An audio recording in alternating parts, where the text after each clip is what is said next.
لیکن ہمارے ہاتھ میں کچھ بھی نہیں رہے۔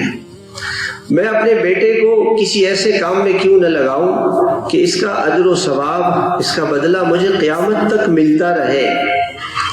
لہذا اس نے کیا کیا کہ اپنے بچے کو قرآن حفظ کروایا، اور اس کے بعد 11 سال کی عمر میں اس بچے کو 70,000 حدیثیں یاد کروائیں۔ اس ماں کو سلام ہے، 11 سال کے بچے کو 70,000 حدیثیں یاد کروائیں۔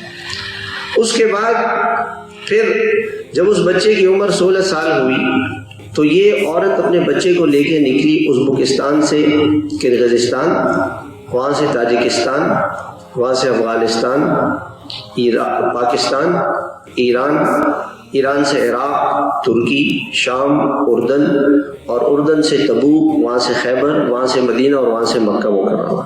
دنیا کے کتنے ملکوں کا سفر کر کے یہ اپنے بچے کو لے گئی، اور 6 سال تک یہ بچہ قرآن حدیث پڑھتا رہا۔ 6 سال میں اس بچے نے 14,000 کلومیٹر کا فاصلہ طے کیا۔ 14,000 کلومیٹر پیدل یا گدے گھوڑے پہ جو زمانے کی سواریاں تھیں اس پہ یہ بچے نے سفر کیا۔ 14,000، یہاں سے لاہور 1,100 کلومیٹر ہے۔ 7 مرتبہ کوئی آدمی لاہور جائے اور واپس آئے۔ اور بھوک پیاس میں ایسا وقت آیا کہ یہ بچہ مدرسے نہیں گیا 3 دن، تو ساتھی آ کے اس کے کمرے میں آئے، اس کو پوچھا کہ بھئی آپ کیوں نہیں آ رہے؟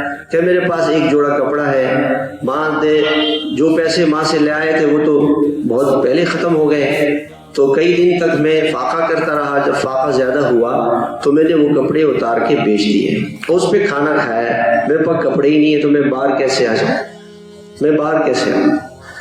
تو پھر طلباء نے ان کو کپڑے دیے، اور بھوک لگتی تو کبھی پتے کھاتے کبھی کیا، اسی مشقت میں یہ بچہ 6 سال رہا۔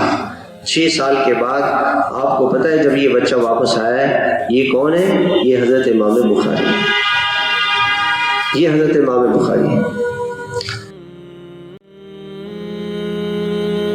اے معاذ بن جبل، ایک حسین درس گاہ